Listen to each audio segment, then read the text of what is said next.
What is going on, Pirate Nation? Welcome in to episode 3 of Jungle Tales, an ECU Baseball podcast. We're coming to you live here late on a Thursday night. A little bit of a delay, some weather-related, issues with Tropical Storm Debbie. I hope everyone's staying safe out there. But I guess going back to Sunday afternoon, late, early Sunday evening, the news broke. Just tragic. The loss of a Greenville legend, Raymie Styons, so well known for officiating ACC basketball, played baseball for the Pirates back in the late 70s, 1977 to 1980.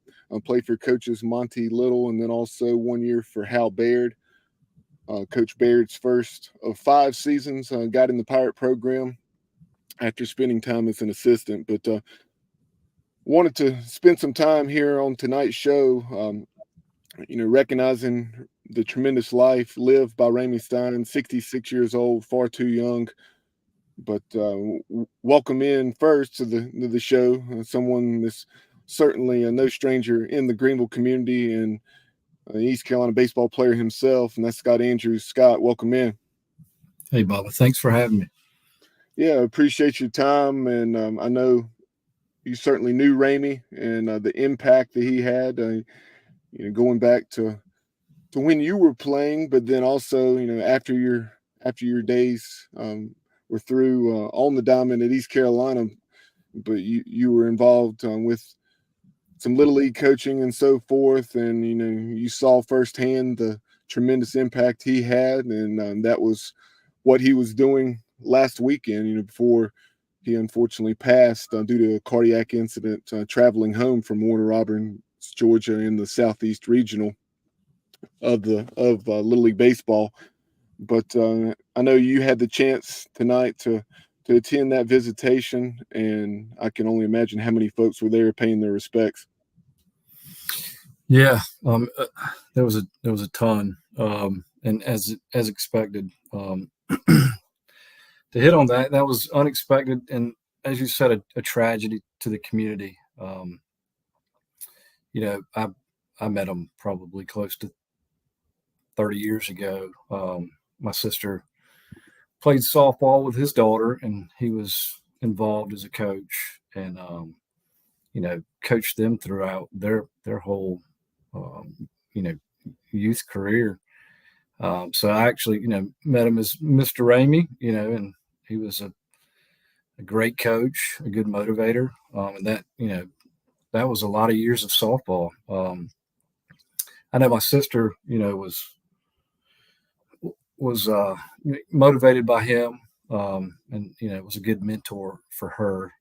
But moving into my adult life, he was my insurance agent for a while, and then also, I was involved with Greenville Little League, but caught up with him when I could, and we, crossed paths with coaching against each other, I believe. But just thinking back about him, I mean, I can't words can't do it justice.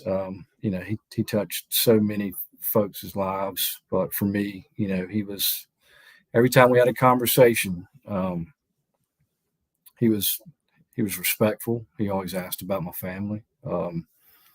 He was very calm, and he was very genuine when I talked to him. So that goes a long ways. When people are like that, there's a lot of trust in them, and people seek advice and seek mentorship. So he was a great person in the community. It's going to be a huge loss. He set a legacy that'll keep shining through his kids and all the youth that he coached. My heart goes out to Lindsay and Trey and Sarah, the rest of the family, all the kids he coached, and everybody he mentored, and is hurting from this. And continued prayers for everybody. Yeah, no doubt. Very well said. And here in just a moment, like you mentioned, he wore so many hats, whether it was coaching Little League, officiating ACC basketball for over 30 years, and had the opportunity over the last several years to officiate at least a couple or a few games, if not more, with his son Trey, who's already developed a very solid reputation in that business. And We've heard the stories over the last few days, be it on Pirate Radio or 94.3 The Game and other media outlets, just how well respected Raymie Styons was and is, and the legacy is going to live on for an awfully long time with the impact he's had in each of those areas of his life. And we'll go through some of the reaction on social media from those individuals, be it college basketball coaches, etc., here in just a moment. But a little about Raymie.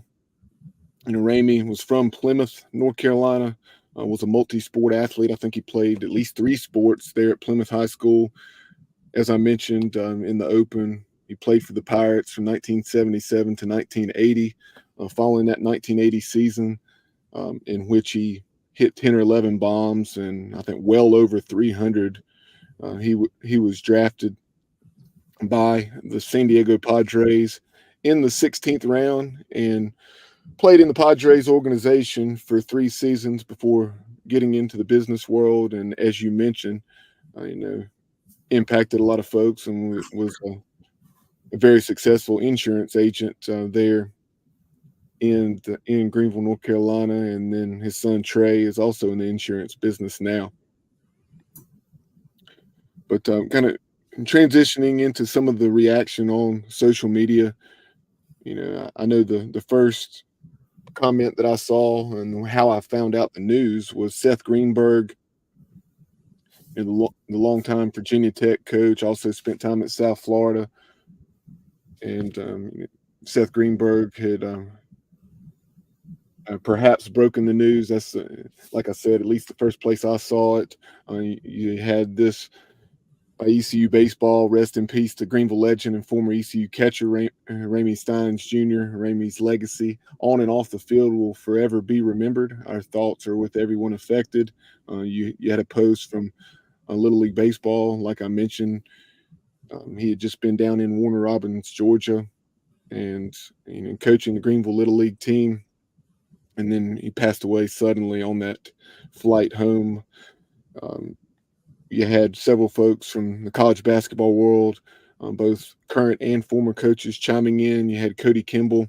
I believe he's an assistant basketball coach at Miami with the Hurricanes. He said, thoughts and prayers with the Styons family. Raymie was not only a great referee, but an incredible human being.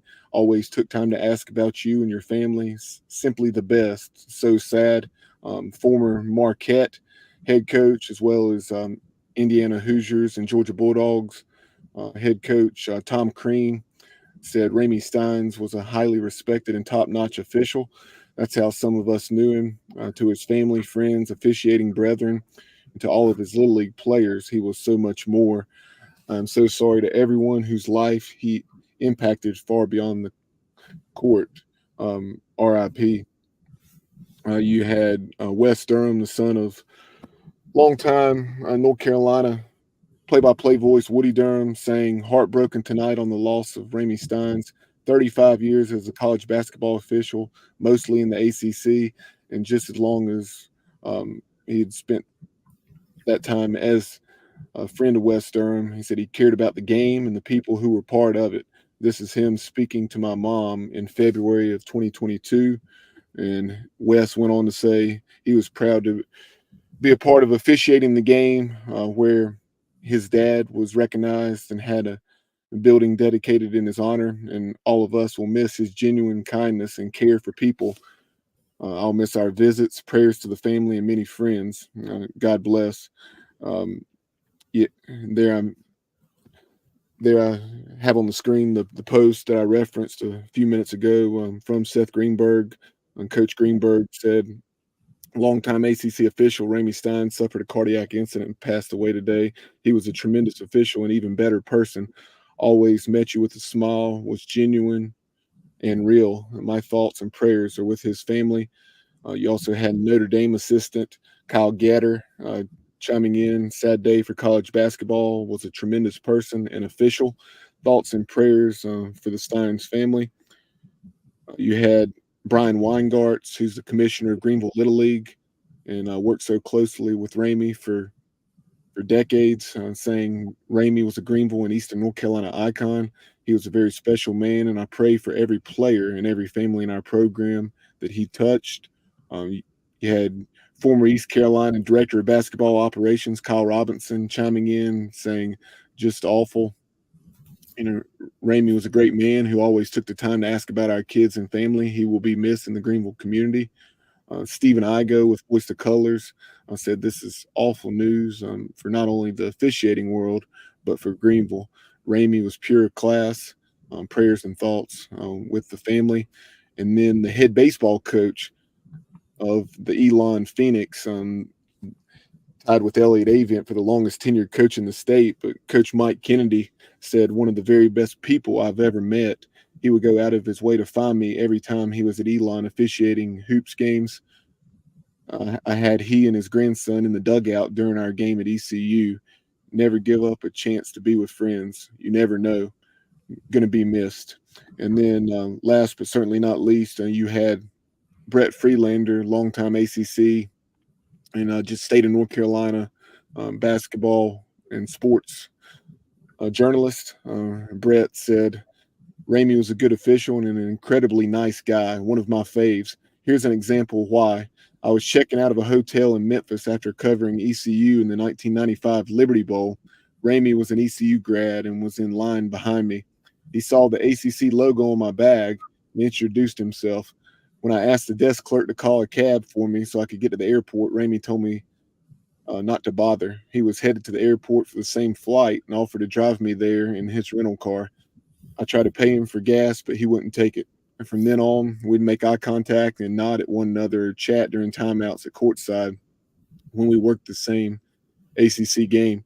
A tremendous loss, not only for the ACC and college basketball, but friendly, caring people are in short supply these days, and we lost one with Raymie's passing.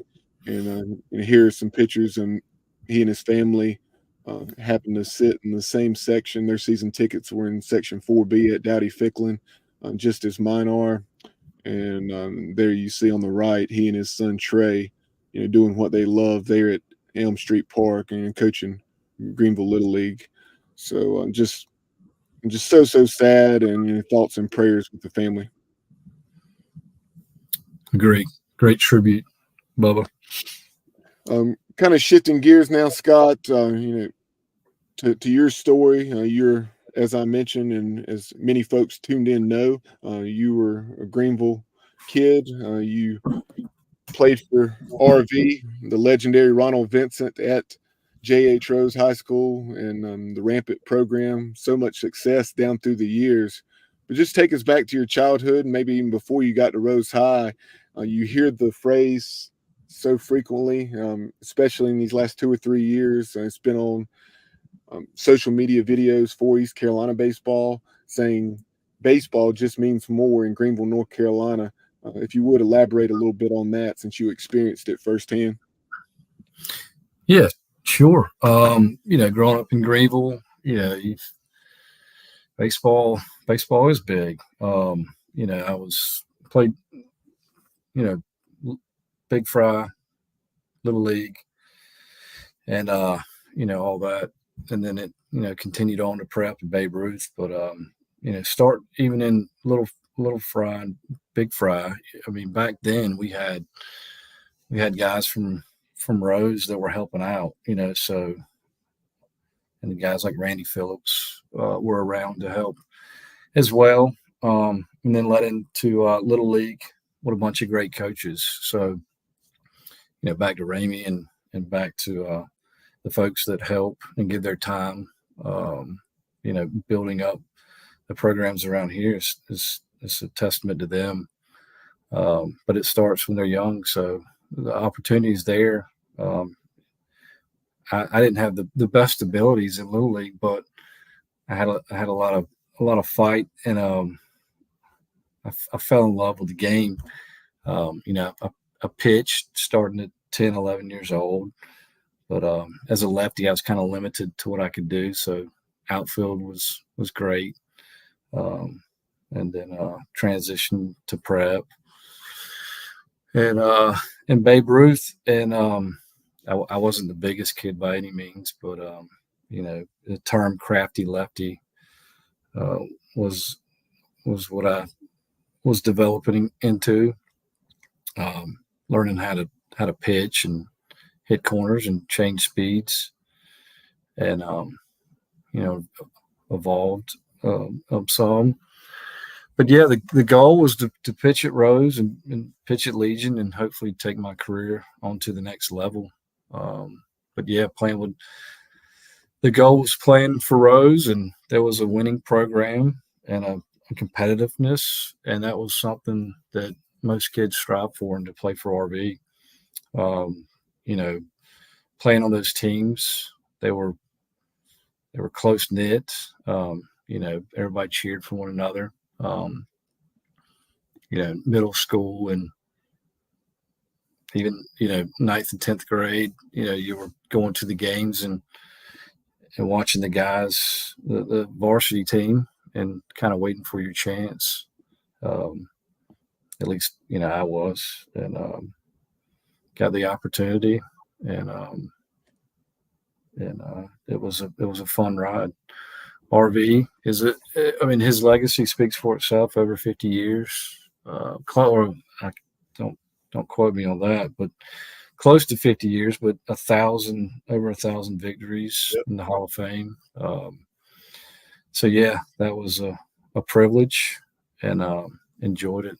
But Greenville baseball, the mantra, as you say, it just means more. I think it goes back to the folks that give endless time dedicated to the youth to build them.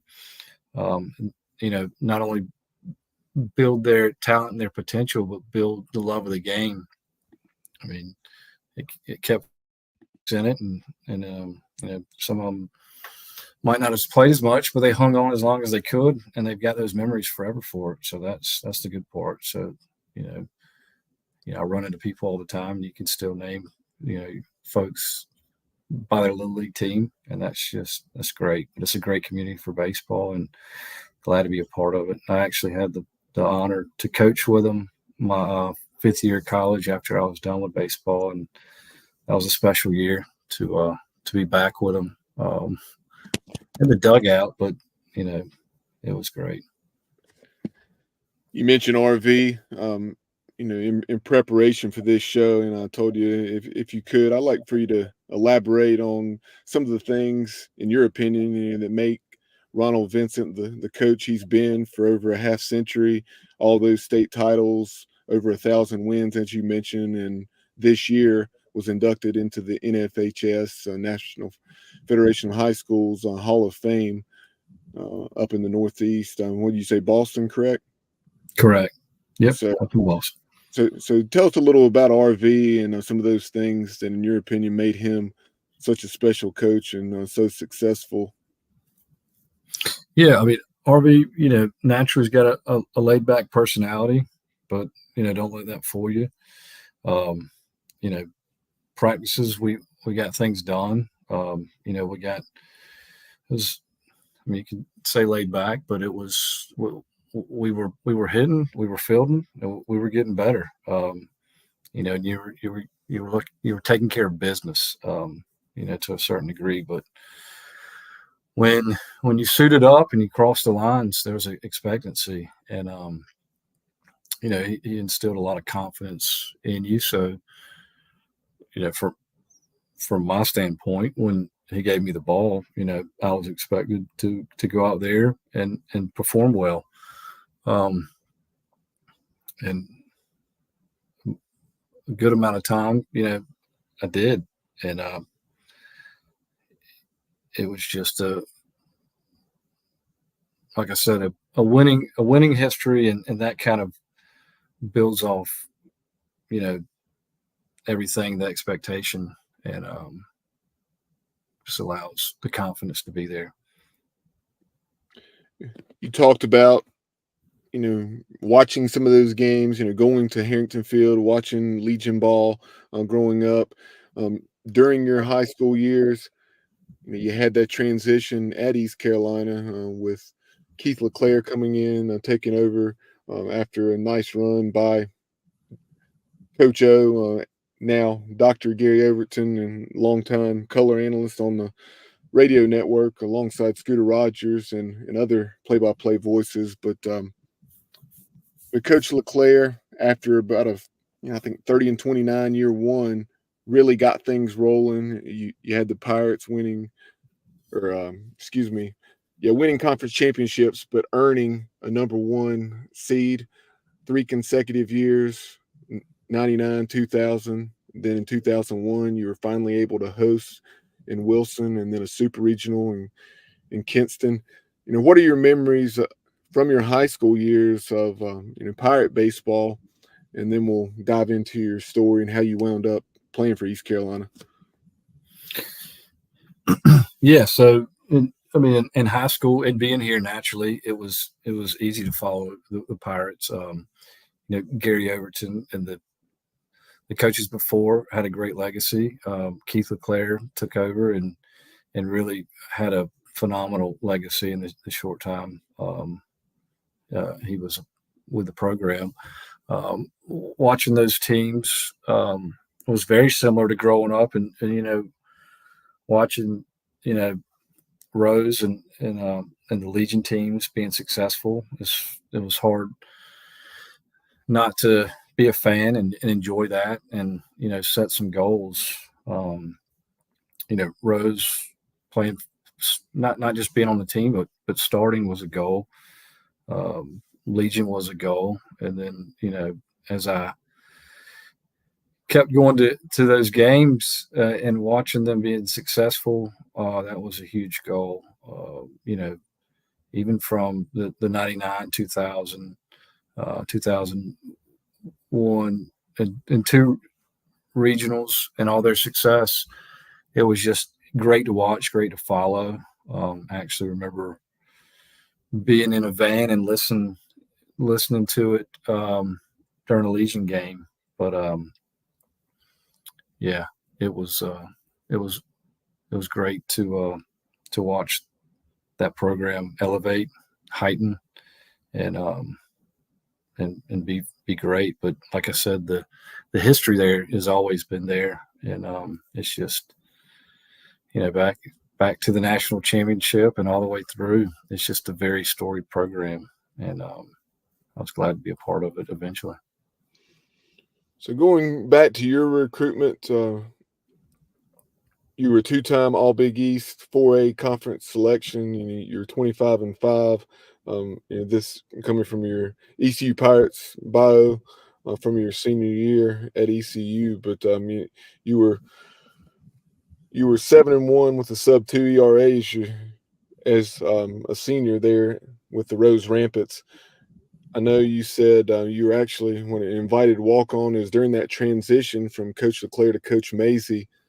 So tell us, did you consider anywhere else, or was it always ECU? And then you had the opportunity to earn a prevalent, or not a prevalent, but a pivotal role on the team as time wore on. Yeah. So started my junior year and then into my senior year. And I mentioned I was crafty lefty. I mean, I was. I think I grew a little bit in height, but not much. But I was $150 soaking wet, even when I went to college. So I mean, I don't think physically I got a bunch of looks. I do remember going to ECU camp and Coach Mack, who used to coach there, he's with Virginia. I was throwing a bullpen. He said he asked if I thought I was going to hit a growth spurt, and I can't remember what I said, but I should have told him my father was 6'5" and it was coming any day. But yeah, I think I applied for colleges, and I had some smaller schools inquire, and then I had some local schools that were successful with Pitt Community College and Barton inquire. I actually was able to go scrimmage at Barton and had a good outing, and that kind of motivated me because I was facing some kids that were 3-4 years older than me, that I was gonna at least enroll at East Carolina and try to walk on. And that was my goal. And that's what I was going to go for. I was talking to Pitt. So if that didn't work out, I was going to, transfer in the spring and go play at Pitt Community College, which would have been a great thing as well. But one of my teammates was already committed to East Carolina, and Legion ball, we played on Old Harrington Field, and I think Maisie had just it was the summer, so he came to check his recruits out, and I happened to pitch one of the games that he went to, and actually threw a complete game, 9 innings, and I think he asked my teammate, what my plan was, and I think it came back that I was going to try to walk on. So I went and talked to him, and it was kind of a recruited walk on. I was able to scrimmage with the team and try out, and looking back, that team was short on lefties. So in the fall, you can, back then you could stack the team up and make some cuts, or you don't have to have a full roster off memory. But I was a lefty, and I think they were short on it. So anyways, I had a couple of good outings, and I was on the team, and I was very excited. There was a shot. I mean, that's all I needed was an opportunity. Yeah, certainly. And I mean, in that freshman season in the spring of 2003, you made 14 appearances, all of those out of the bullpen. In 26 innings across those 14 appearances, you allowed just 20 hits, and you ranked among the best on the team, with opponents hitting just 211 against you, and you were particularly good against lefties, as you would have thought. One of your, or a couple of your top games came in conference games against Cincinnati and UCF, on where you worked 3 and a fraction and 4 and a fraction, and did not allow runs in those 2 games. Do those, or what stands out about your freshman year? Freshman year, I mean, I was just very optimistic, very excited, very eager. A big change in pace, and I'd put on some muscle, the cardio, a lot of running, a lot of early mornings, a lot of weights, a couple tarp pulls in between. But those, I didn't know. I'd talked to him. You have your fall meetings, possible red shirt, but knowing that we were short with lefties. I mean, bullpen, you need lefties and righties for situational hitting, especially if you are good against lefties. And I had no idea, but I got the opportunity. The one you mentioned, I think in Central Florida, was my first appearance ever, and that was a good outing, and it was exciting. But I do remember it's a little change in pace. I went from starting to relieving, and you got to train a little differently. You got to be ready to go every day, every other day at least. But I went down there to get hot, and started, getting loose and mixing in a few off-speed pitches and kind of taking my time, not knowing the fast pace of the game, and if things are tanking out there, somebody's got to get hot quick. And I remember, throwing maybe 2 or 3 pitches, and a teammate down there's, got a hat ready. He's like, "You hot? You good?" Yeah. And I'm like, "Yeah, I feel great." He's like, "Well, good, because you're going in." So I was like, "All right." But when you're in that situation, the adrenaline's pumping. You go out there, you get 7 pitches off memory back then to try to get it right. And luckily that worked out. I think the other one in Louisville, Off memory, I don't think I had a changeup working. I think that thing was air milling. So in out fastballs and curveballs save the day, and some days you had that. And I do think that was my first college win. I believe so. So Yeah, that was another good one. That was a great one. yeah, interesting. It was a baseball park, it was a minor league park there in Louisville at the time. That was before they built their new stadium several years later. But the Louisville then, they were kind of probably mediocre at best, and then they took it to another level when they got their new ballpark. But yeah, that was an interesting setup there in Louisville. I remember I was actually there for the doubleheader that day, and I remember it seems like Daryl hit a grand slam. Yeah, that was, and I think it was at, gosh, I think it was a rain delay. I think it was at an old horse track.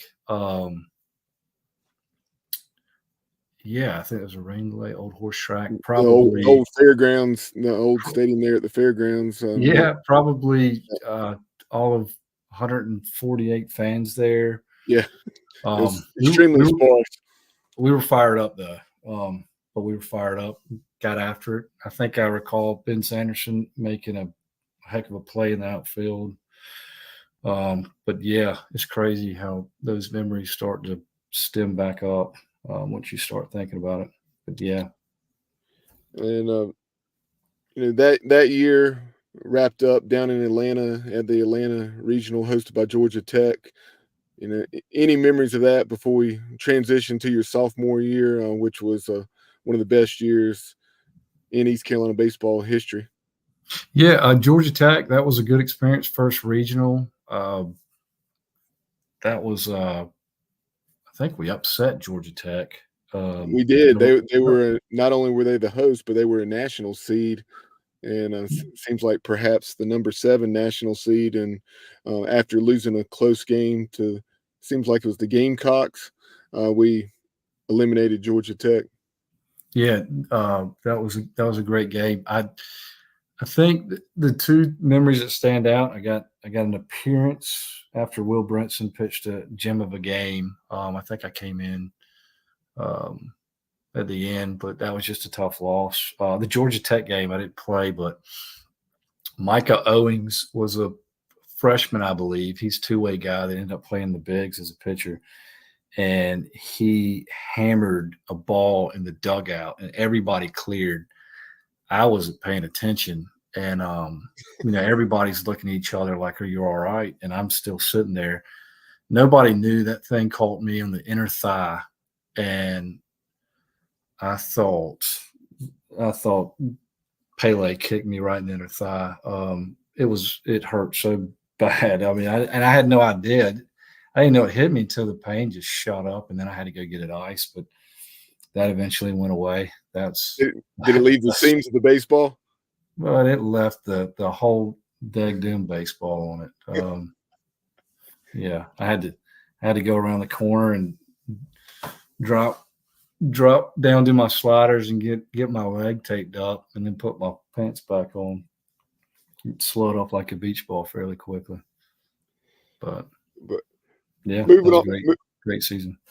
moving on to that 2004 year, up until just here, I guess 2 years ago, and that 2022 team that won 20 straight. You guys had the longest win streak in ECU baseball history, I believe, with that 19-game win streak in 2004, where you rose all the way to third in the polls, and then came up just shy of Omaha, losing a couple of 2-run games in the supers down at South Carolina.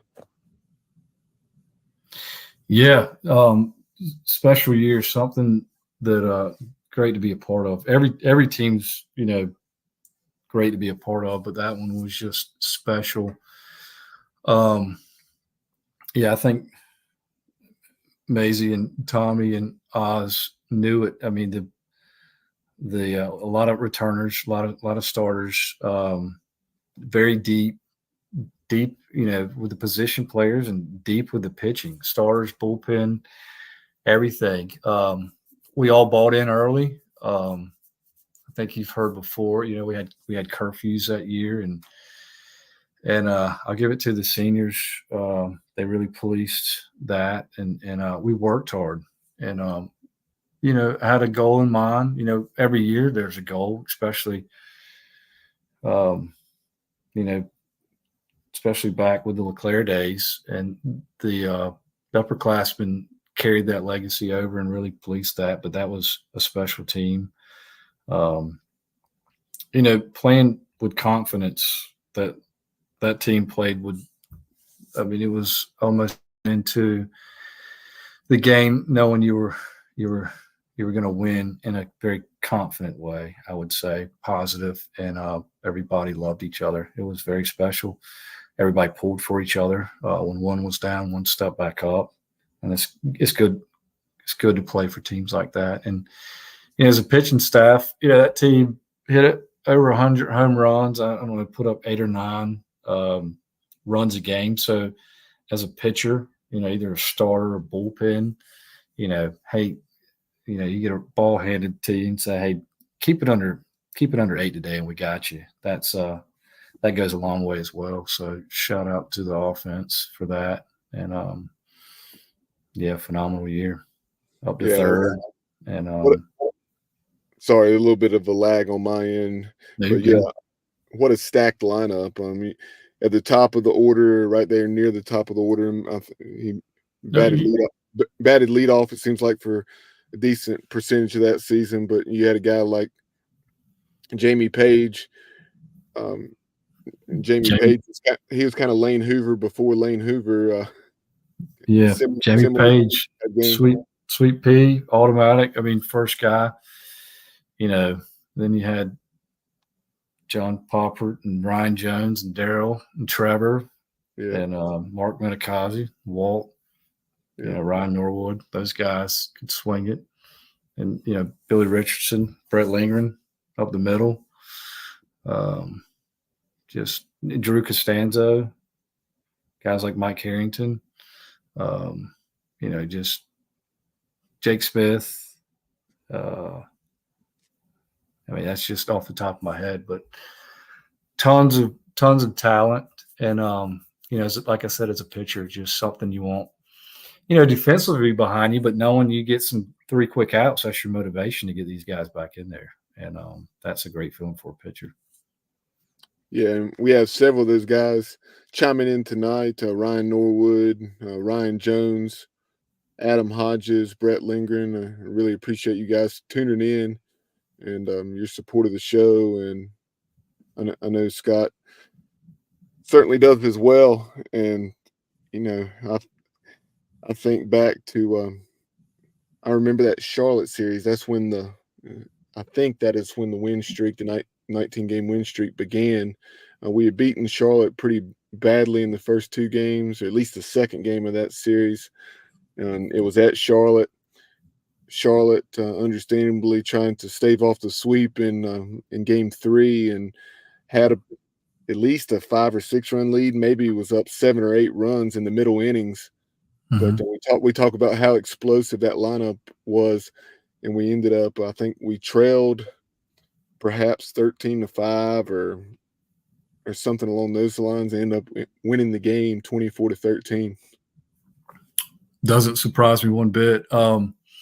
That one, not perfect memory. I do remember a Louisville game that the guys put up a PlayStation football score.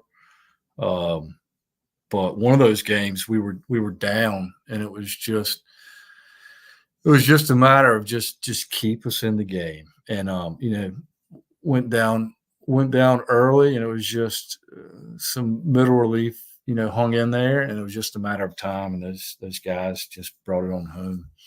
And offense did great. Great pitching staff that year too. Up and down. Offense was great, but pitchers were good. It was some young mixed in with some older guys and a little bit in between. But up and down, just a solid roster. It was great. Solid 1-2 punch with that rotation with Greg Bunn and Brody Taylor. Oh, yeah. Greg Bond throwing the 12-6 curveball that just dropped off the table. A lot of confidence. Brody just getting after it. And then, we had Ricky Brooks and Mike Fly and Shane Matthews and Dustin Sasser, who stepped up as freshmen that year. And that was good. Those guys had great careers at ECU, but they were a pivotal part of that as well. Guys like PJ Conley, the mayor, and Matt Bishop and Kevin Rhodes. It was pretty full. And like I said, if somebody's having an off day, somebody's there to step up. So that was always great to have somebody have your back. Good team chemistry and, a lot of confidence with one another and to pull through. Never say die. I really felt like that team, and I know South Carolina fans did as well, talking to them during that super regional. Felt as though the 2004 team got screwed by the committee. We'd gone 1-2 in the conference tournament, and it really felt as though we should have been a national seed. As I mentioned, we were as high as third in the polls late in the season, and because of that poor showing in the conference tournament, we were just outside of the top 8, and otherwise we'd have been, hosting a super regional once again. There at Granger Stadium or in Wilson if Granger wasn't available. Oh, absolutely. Yeah. I don't think you have enough time on the podcast to get into that. No, but I mean, we were a host team, but if you put it on paper, South Carolina was second in the country, and that's who we matched up with. And we gave it our all. We were cruising game one. I'm not an excuse guy, but the infamous rain came in the postseason, and that was tough to overcome. And then we took a long break. I don't know how long it was. I mean, it seemed forever. And I just remember the dugouts flooded. It was a long time, and they just came in with the momentum. And then we hung in there tight in the second game. And Brody pitched great all year. It's just, it's been a long time since I went in the first inning. I don't know if I had my cleats on. I hope I did, but that's kind of a reflecting back on a reliever. But if your cleats aren't on, I mean, I saw a guy get told to go back on the bench because he took off with his cleats in his hand and he was not ready. So that's kind of the life of a reliever. Get your cleats on. You were kind of a little laxed early on, but you need to get those cleats on, ready to rock and roll. But that was kind of unexpected, but great season, phenomenal team, memories for a lifetime. And that was a tough super regional. And before we move on from that season, we talked about there's so many key contributors on that team, and we just went through the lineup. But you had Jonesy. I know Jonesy's tuned in tonight, but Jonesy, what a year he had, and hit over 400 or close to it.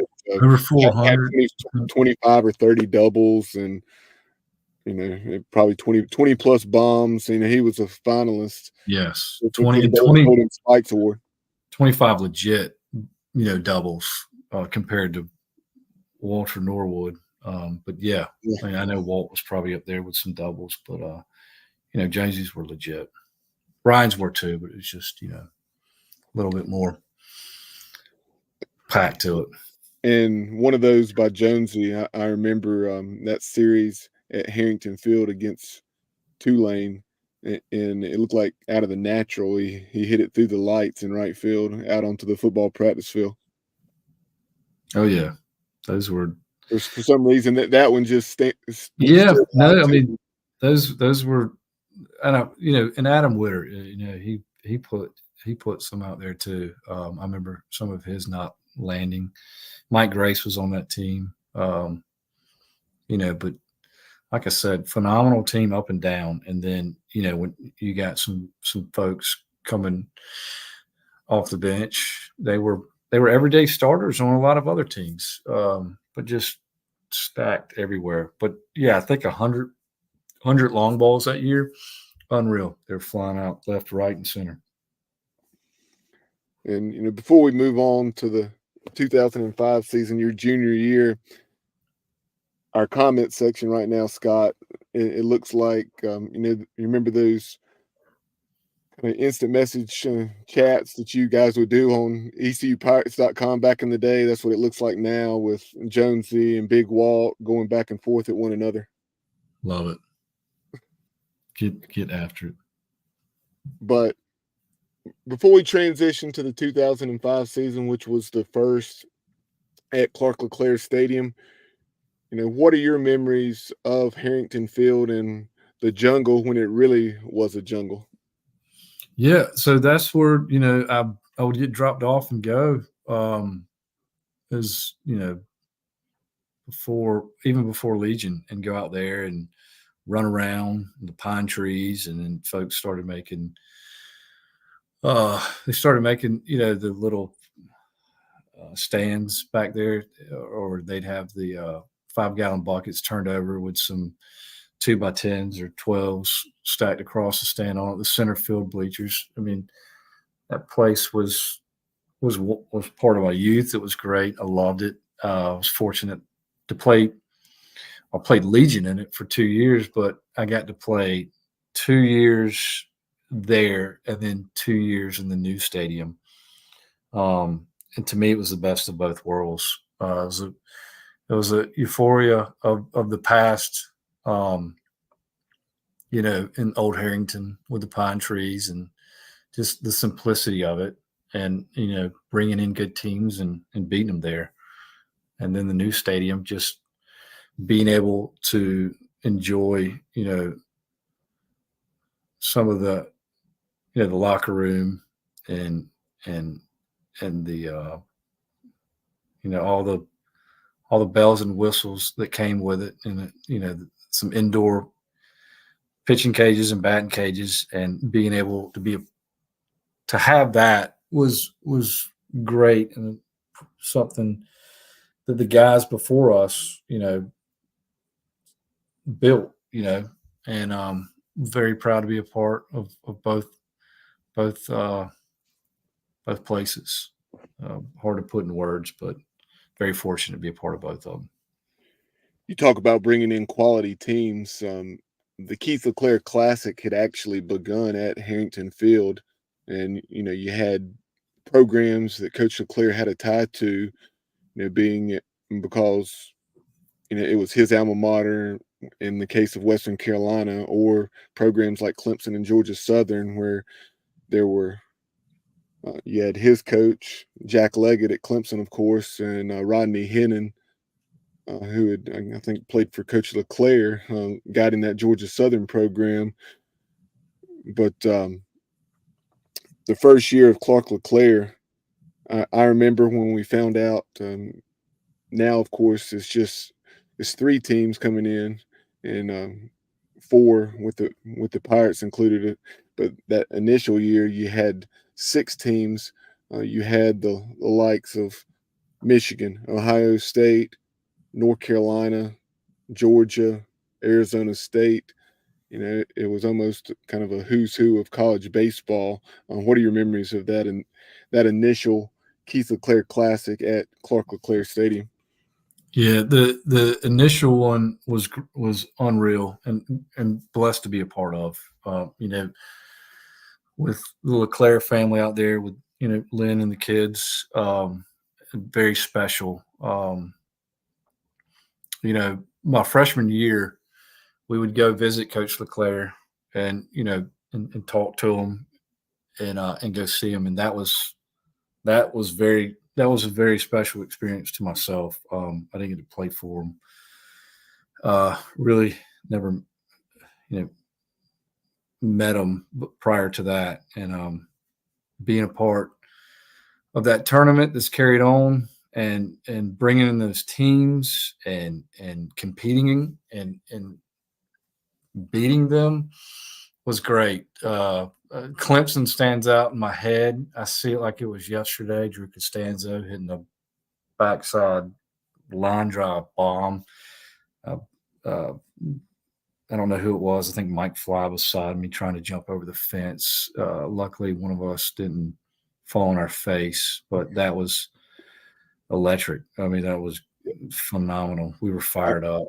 And I remember it. I was out there in the jungle when that ball was hit by Costanzo, and like you said, it's just a matter of was it going to have enough to get over the fence.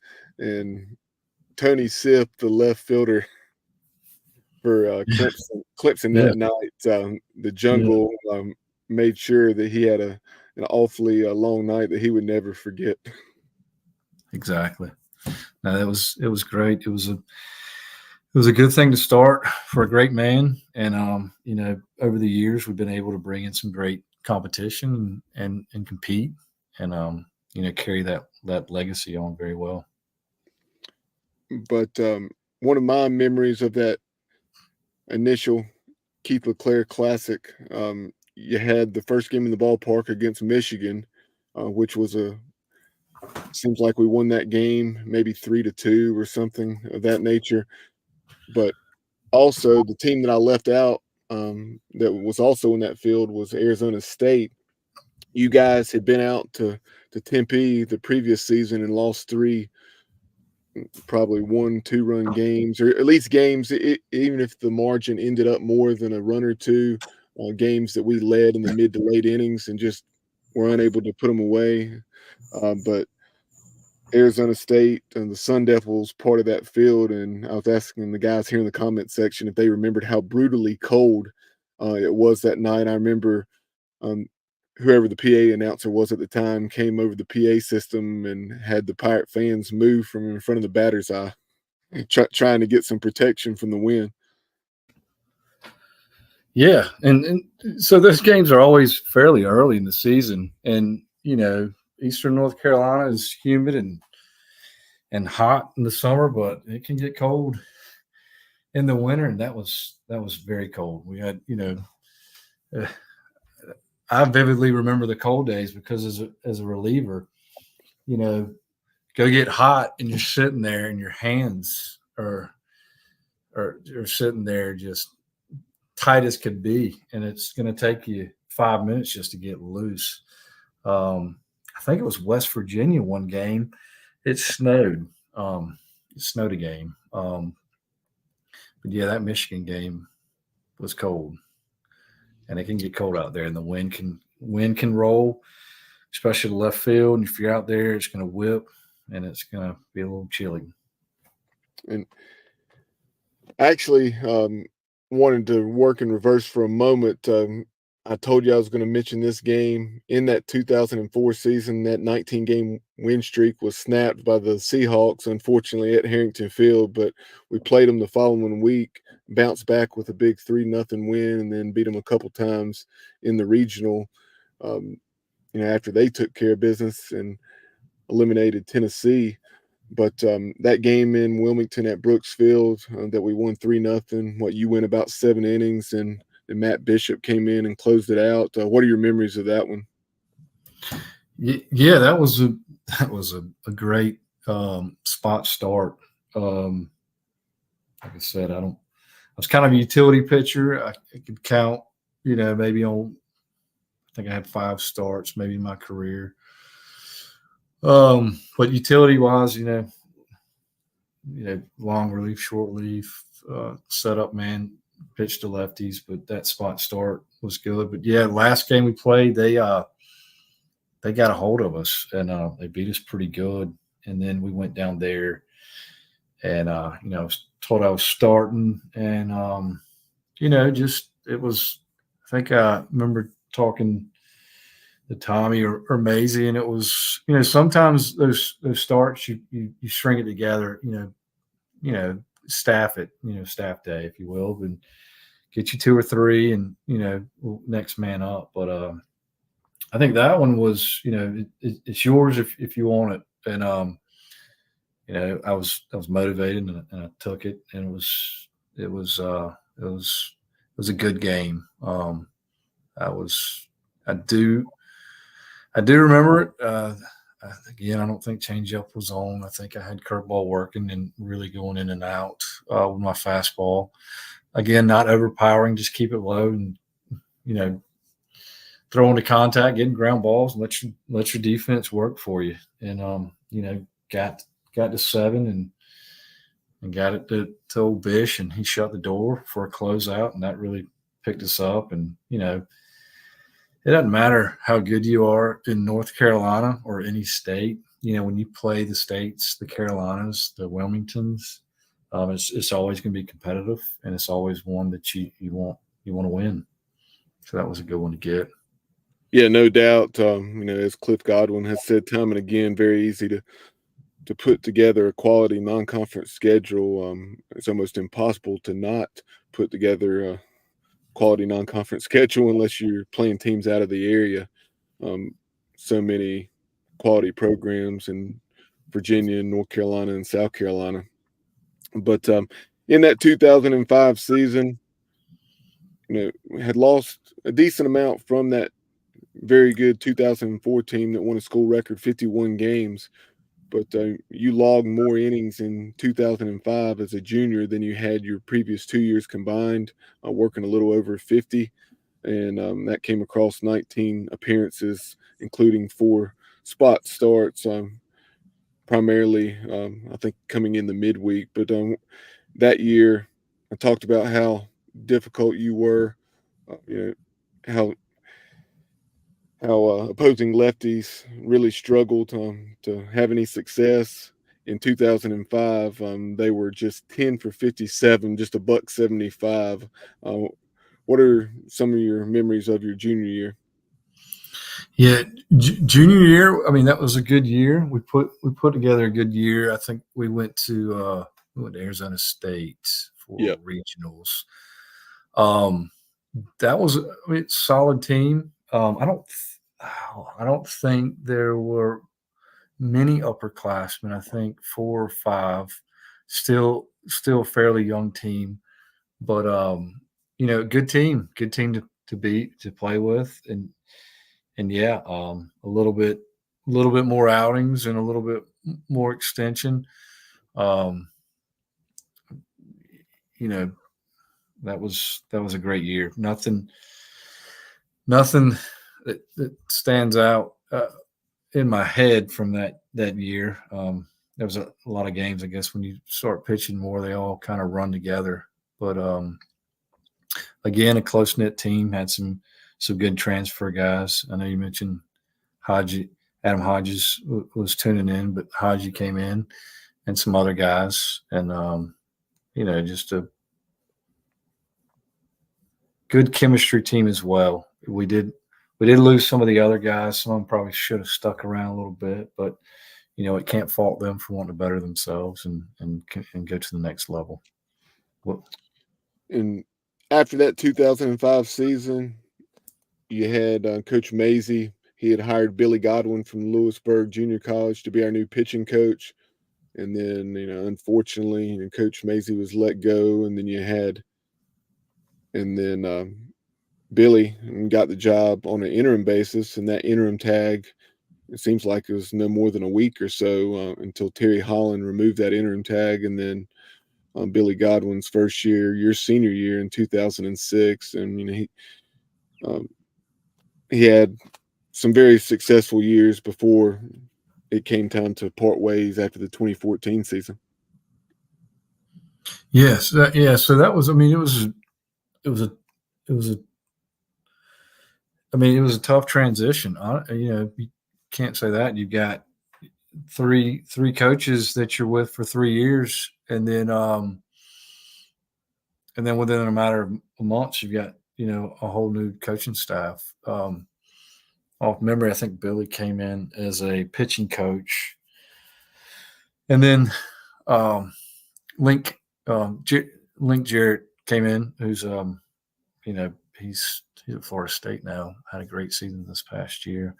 Great coaches, and that team. I think we had 8 seniors. I think so. It was kind of and a lot of young guys come in.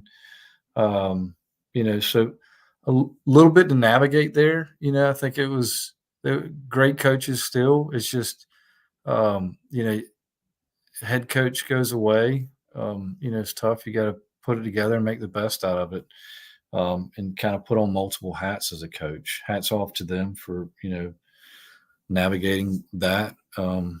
Great guys. I think pretty sure we brought in George Whitfield, who's an absolute legend. Got to see him today.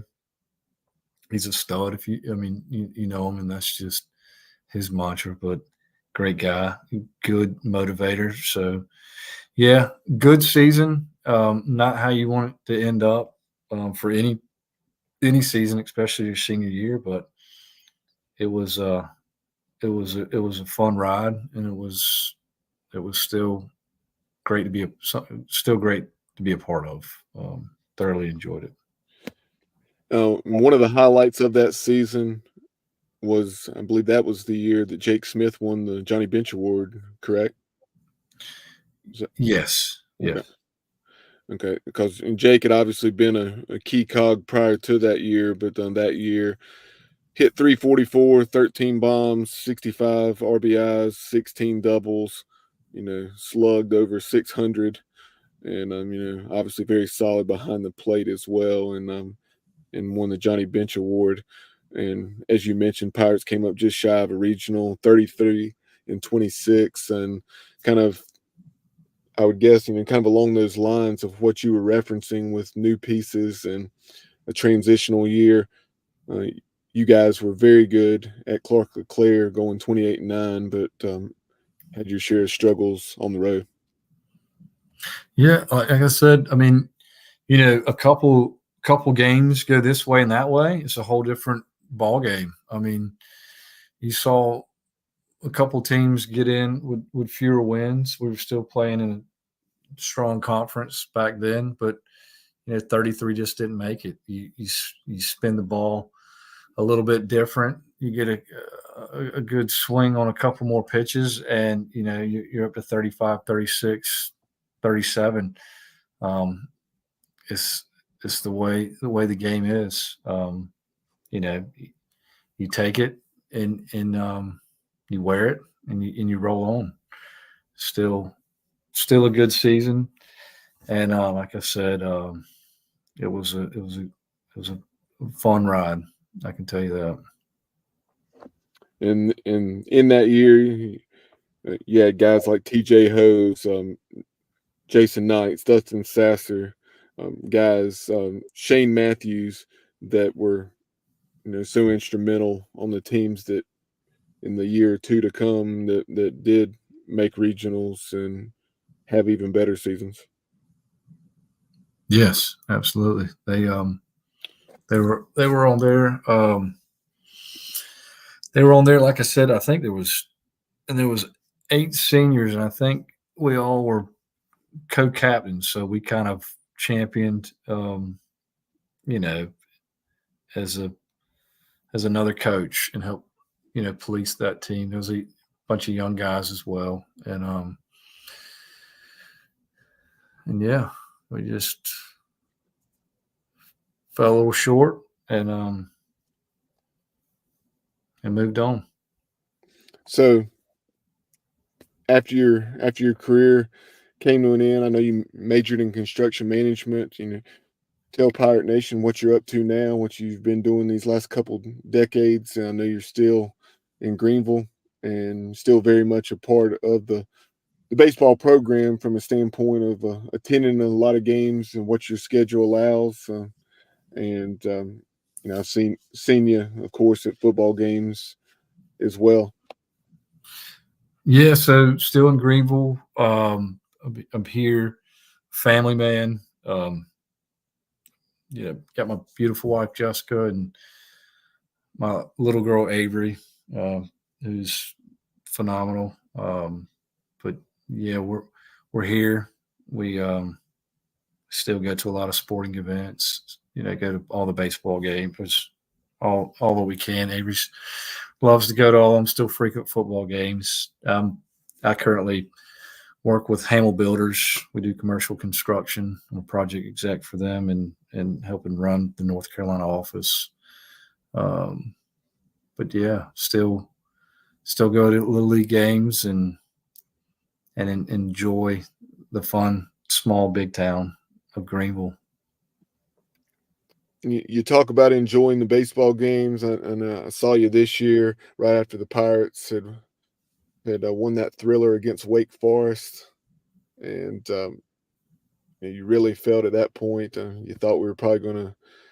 They had an excellent chance to win the regional, came up just a little bit shy, but I know you and a lot of the other alums that day had a lot of fun watching down the right field line there near the Williams indoor hitting facility.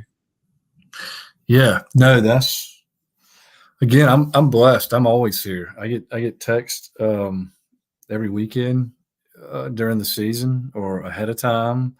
I get to see the folks that come in. I get to enjoy it all. It's great. I see guys that I played with. I see guys that I didn't play with, but was a fan of them before I played or after I played. That regional was great. It was a high from the highs to the lows, but the camaraderie was there. It's a bond that's hard to break and will never be broke. But you're sitting in there and you're enjoying that, and then your families are around. You're starting to meet their families, and it's something that continues on. And I'm glad I could be a part of it and proud. And again, like I said, blessed just to be a part of that. And yeah, no doubt. That's one of the things with the success this program's had down through the years, and that close bond. All these years later, a couple decades almost since your career ended, and Coach Godwin and staff do a solid job of keeping you guys in the fold, and just Pirate baseball, like we were discussing earlier, it definitely means more, and it's just a matter of time. We keep knocking on the door. We'll finally knock it down and get to Omaha. Yeah, we'll get there. Yeah, Cliff does a great job, runs a great program. Yes, he enjoys the guys coming back and being a part of it. And, we still feel a part of the team. It's a tough transition to go from a player and then ultimately you become a fan, and it's great. But, yeah, he's got a great legacy going there, running a good program. We'll get there. You got the 23 club. It'd be tough to coach in the atmosphere of today's the way today's game is, but 23 club, former teammate Mike Harrington helped set up with some other ex-players. That avenue is needed, and and it's a good platform to help us stay relevant with the rest of the big guys, if you will. We've done a lot with less, but we got to keep up with everybody else to a certain extent. Yep, going from 11.7 scholarships. Following next season, you'll have the opportunity if you can fund 34 full rides. That potential will be there. So Pirate Nation definitely needs to continue to take its support of the program to another level. Be it through the 23 club or through the Pirate Club, and there's no reason to think that won't be the case. And kind of along those lines with the success the program's had, this was something, a graphic that was put out by ECU Baseball, and I happened to see it on Instagram from Austin Knight. ECU pitching coach, saying over the last 6 full seasons, 2018 to 2024, of course, 2020 was tossed out, but ECU, the third winningest program in college baseball, and the only team to have won at least 44 games in each of those 6 seasons. So that combined with, I think it's about 5 years running now of a GPA in excess of 3.5 or 3.6, and then a ton of community service hours. These guys excel in every facet. Yeah, absolutely. Just a testament to where the program is and where it's going. You got to keep building tomorrow's future, and excited for where it's going, and excited to get to Omaha. That'll be a phenomenal time shared by all. No doubt. Scott, we appreciate you spending a little over an hour with us tonight.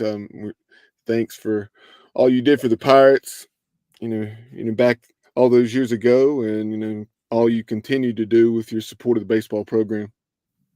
Absolutely. And Bubba, thank you for the opportunity. Happy anniversary to your in-laws. I know you got a lot going on, and we worked this in. And again, blessed to be a Pirate and continue to follow and be a part of that program, to watch it keep heightening and get to Omaha one day. And shout out to CH, the boys listening. I know they stayed up late to listen to this one. Yeah. Ryan Jonesy says Scotty A is a legend. Also starred a few other comments here. Big Walt, as I mentioned, chiming in.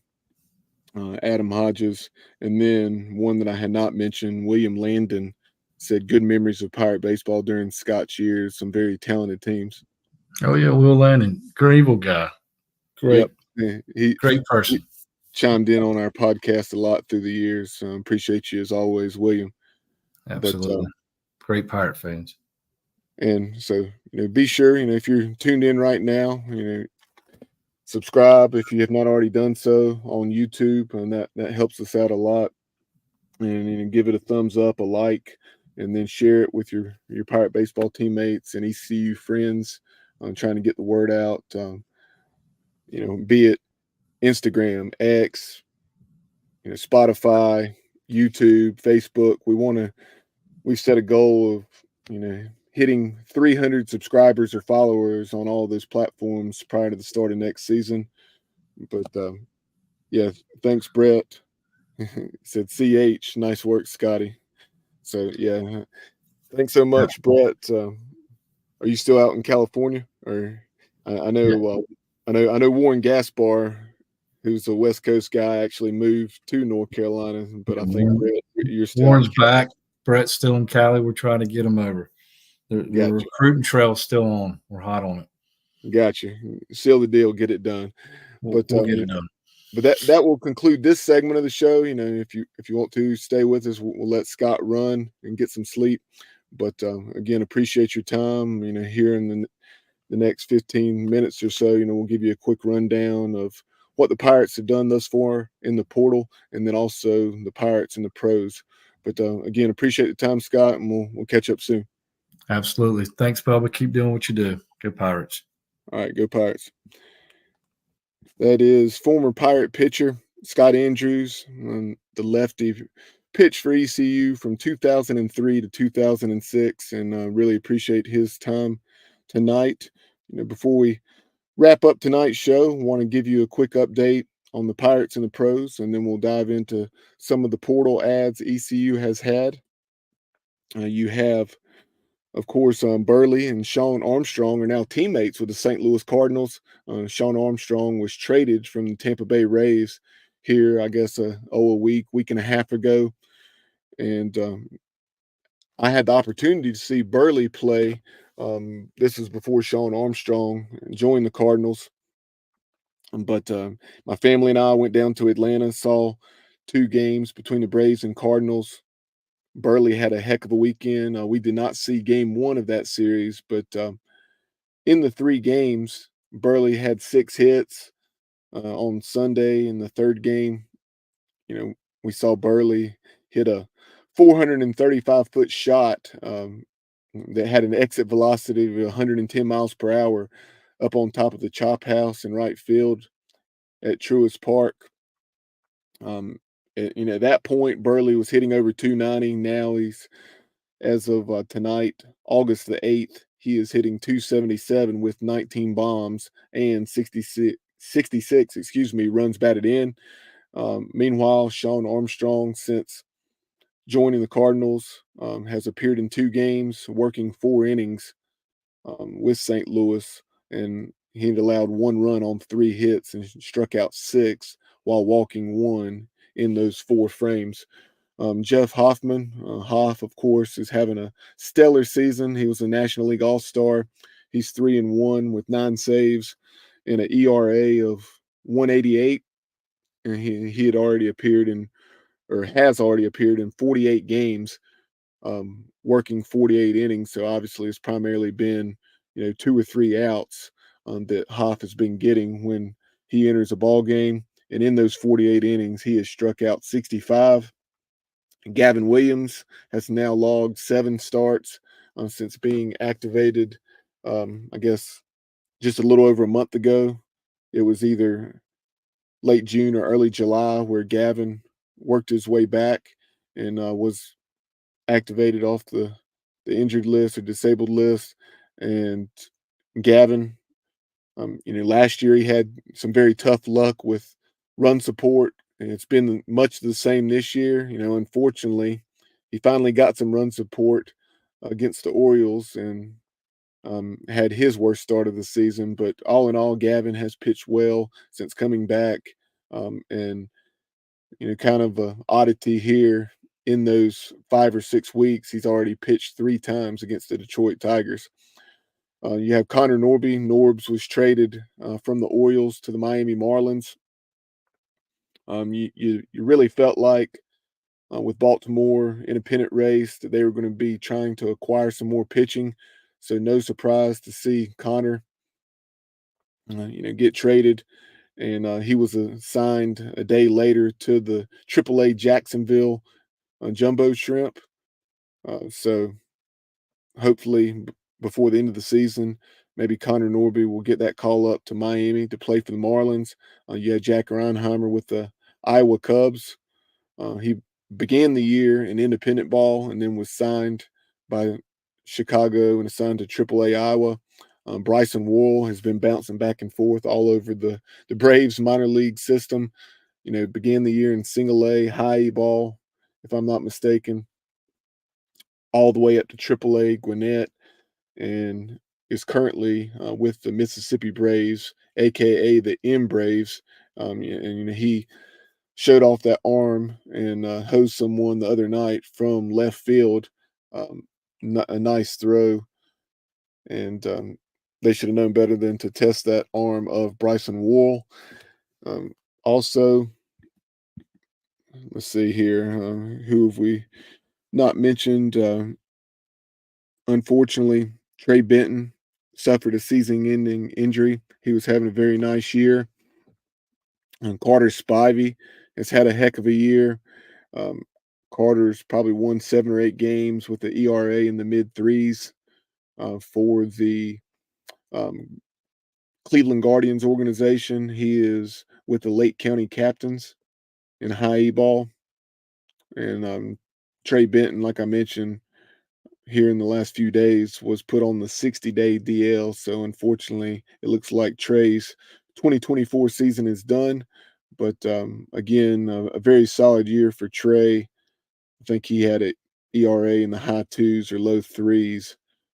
And hopefully he'll be able to bounce back and be ready to go for 2025. Carson Wisenhunt is in the San Francisco Giants organization with the AAA Sacramento River Cats. Josh Moylan and Josh Gross are teammates once again for the Hudson Valley Renegades. Josh, I think it was about a week ago, had a very good week with probably 5 or 6 hits. And then Josh Groves is obviously doing good things since he got that call up to the High A Hudson Valley Renegades with the New York Yankees organization. And then there you see for our viewers in the top right of the screen, you have Zach Agnos. Zach began his year in high A ball. It has since been promoted to Double A with the Colorado Rockies organization. He is with the Hartford Yard Goats, and Zach has just been lights out. He has probably close to 10 saves. I think it was last year he led all of minor league baseball with over 20 saves. And this year, Zach has taken it to another level. It remains to be seen to see if he breaks that mark as far as saves. But to give you an idea of how Zach has pitched, he has an ERA of .77, I think, 5-1 with a .77 ERA for former Pirate infielder and right-handed pitcher Zach Agnos. So that will do it for our actually another couple notes for our minor league and pro Pirate report. You have those Pirates who were drafted this year. It looks like Trey Savage is probably going to be shut down for the year. And just do some work and get him prepared for 2025 with the Toronto Blue Jays. Congratulations to Trey for not only going in the first round, but for signing for close to 4.2 million. I believe it was 4.177 to be exact. You also had Carter Cunningham. He is with the Single A Dunedin Blue Jays down in Florida. Had a stellar first game where he went 2 for 2 with a pair of doubles and a walk. And since has struggled a bit, but that's going to happen in baseball. Sometimes that's just the way the chips fall, and there's no doubt Carter Cunningham will have success moving forward. You have Ryan McChrystal. He's also down in Florida in Daytona with the Tortugas in the Cincinnati Reds organization. And then we'll have to check in, see if Wyatt Lunsford Shinkman has logged any innings yet. He, I believe, was in the Seattle Mariners organization after being drafted on either day 2 or day 3 of the 2024 draft. But that'll do it for our pro Pirate report. Kind of shifting over to Pirates and guys that have been added from the portal. Touched on these on episode 2, so definitely go back and check out those episodes because covered it in more depth on those shows. So I'm not going to spend a ton of time on it now. But you had Brad Pruitt, the Oklahoma transfer, 6'3" right-hander, appeared in 10 games for the Sooners as a freshman, with his best outing coming against West Virginia, where he had 2 innings of shutout baseball, striking out 2 and didn't walk a batter. And then this summer, he's just been tremendous for the Newport Gulls. Made the All-Star team in the New England Collegiate Baseball League with teammate Dixon Williams also being an All-Star. But Prue, 2-1, and actually these are old numbers, but nonetheless, Brad Pruitt has had several excellent starts this summer up in Newport, Rhode Island. He has a fastball in the low to mid 90s. Excellent stuff. And that performance that you see there, where he went 7 innings, did not allow a run, striking out 6. He had probably another couple performances, if not more, very similar to that one. You also have Ryan Towers coming over from Loyola Marymount. He's a guy that started 13 games a year ago. We'll have 2 years with the Pirates. Should he choose to use both, he will be a junior in 2025.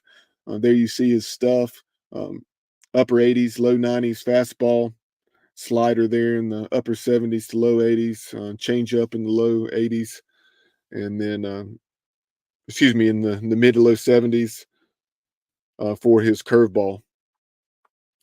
He logged over 51 innings and kind of had a mixed bag, but certainly showed what he could do more often than not. And you see in March for the Lions of LMU had stellar outings against Villanova and Gonzaga, and then had a quality start in early April against San Diego. The Toreros, of course, were a regional host this year, and against the Toreros went 5 1/3, allowing just a run on 4 hits, striking out 4 and walking 4. Um, Alex Boucher, he's a South Central kid at Old Dominion in 2023 as a freshman. Hit essentially 300, 11 home runs, 45 RBIs, 9 doubles. This year, his average took a significant hit, hitting just over 240, 4 bombs, 25 RBIs, and 11 doubles. This year, though, he was battling an injury. So keep that in mind. And definitely, I've seen a lot of good things in his first couple years of college baseball for Alex Boucher. Jack Herring, he is a Division II transfer coming to ECU from Rollins College down in Winter Park, Florida, if I'm not mistaken. But this summer rather, he played for the Greenville Yard Gnomes, had an all-star summer, and hit several home runs and really took his power, albeit with a wooden bat, to another level, and really look forward to what Jack Herring can bring to the table in the outfield. And he is a switch hitter, so 5'10", right around 200 pounds. And folks spoke very highly of Jack, not only what he did on the field, but the type of young man he is, as he will be entering or has entered this Pirate program this fall. And then also you have Brett Antolik. He's a Pennsylvania native. Spent last year at Texas A&M. Did not pitch very much for the Aggies. Of course, they were a runner-up, falling to Tennessee in the College World Series championship. But the freshman for the Aggies, Brett Antolik, pitched in I think 4 or 5 games, had about 5 innings, but has excellent stuff. Was very highly regarded coming out of the state of Pennsylvania, and was very heavily recruited before choosing the Aggies. So keep an eye on him. He's a guy that has the potential to maybe put himself into the mix for a starting role moving forward. We shall see, but that's the type of stuff he has. And then also in the mix for a weekend role next season will be Liberty transfer Nick Moran. He is a 6'3", 225 or 30-pound lefty out of Wake Forest, North Carolina. Kind of a mixed bag again, with the Liberty Flames. Had plenty of success, pitched very well against ECU back in March of this year. I think he went 6+ against the Pirates, and really had us going through 4 or 5 and a fraction before we were able to get to him in the middle innings. But we have seen firsthand the quality pitcher that Nick Moran is, and then also his teammate Taylor Grubbs will be joining the Pirate program. There was the transition there in Lynchburg with Scott Jackson electing to return to the University of North Carolina, and you had that coaching change. So not surprising that the Pirates were able to capitalize on that and land some quality arms and players from that Liberty program. But that will do it for this edition of the show. Before we get out of here, did want to quickly mention Never Take This for Granted, the Bethany Bradshaw book that was unveiled back in, I guess, mid-April. Definitely look forward to reading this myself. Had not had the chance to do so yet, but everyone that I talked to who has read this new book about ECU baseball and talking about the relationship that exists between Pirate Nation and the Jungle and the ECU players and program has just raved, saying it's an excellent read, well worth the 20 or so bucks that you'll spend. And the good news is, thanks to Bethany Bradshaw and her loyal support of the ECU baseball program. If you purchased a book between now and the next week, August 15th, 50% of those proceeds will go to support the 23 club ECU Baseball's NIL collective through Team Boneyard. So if you've not already purchased a book, go to www.ecubaseballbook.com and buy Never Take This for Granted and Kill Two Birds with One Stone, where you get a excellent book and then also support ECU baseball. Be sure to follow the show on social media. There you see, for our viewers, scrolling on the bottom of the screen, we can be found at Jungle Tales Pod on X and Instagram, as well as YouTube. Again, at Jungle Tales Pod. And you can like, follow, subscribe, comment. We really appreciate your support on all of those platforms. Give us a listen. And if you prefer just the audio, you can go to Spotify, and that way, if you're trying to navigate within a podcast, you can go back or forward 15 seconds at a time, a little easier to navigate than YouTube. But I appreciate everyone tuning in to, again, episode 3 of Jungle Tales, an ECU baseball podcast, here on August the 8th, 2024. We'll probably have a new show about a week from now. But again, at Jungle Tales Pod on all of our social media and YouTube, as well as Facebook. We'll talk to you soon. And as always, go Pirates.